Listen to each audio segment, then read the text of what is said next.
So joining me this morning to discuss some of the major headlines of the last few weeks is Democratic Congressman Mike Quigley. Thanks so much for making time for us this morning.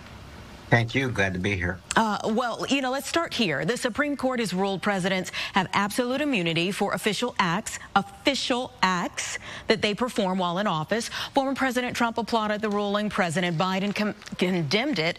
What's your reaction? Look, I think it's a great concern. I was a criminal defense attorney in over 10 years, probably 200 motions and trials. I would have wished all my clients had this kind of immunity because you'd probably never lose a case. Think about it in this context. Lincoln said to understand the Constitution, understand it was born from the Declaration of Independence, which begins by listing the grievances against the king having too much power. So the Constitution was written with that in mind. They never would have imagined giving the executive this kind of immunity because, for example, look, under this ruling, Richard Nixon would finish his second term and never fearing prosecution.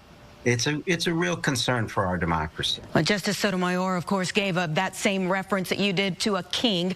The president was very strong in addressing that Supreme Court ruling, but this is, of course, coming after his very troubling performance in the debate. Do you still feel in good conscience he should stay in the race, that he is the best person to go up against Donald Trump head-to-head?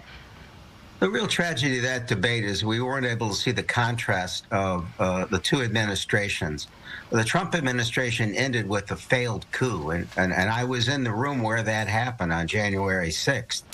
And President Biden brought us from the depths of the pandemic, grew the economy, and a long list of successes.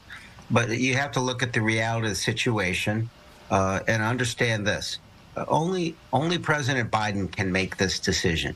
If I were advising him, I would recognize this beyond a single night, that it is a concern, that we have to be honest with ourselves, and that his decision not only impacts who will be in the White House the next 4 years, but who will be in the Senate and who will be in the House.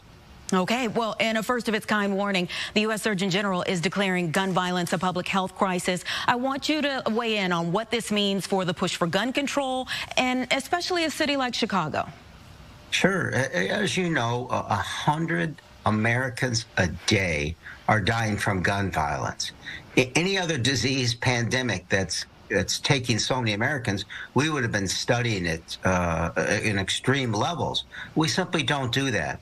We need to understand the root causes of this and what else we can do. So I think that's a long overdue opinion by the Surgeon General. I think it'll be very valuable. Obviously, we need to do a lot on the legislative effort, dealing with assault weapons, universal background checks, gun trafficking, holding people accountable who commit gun violence.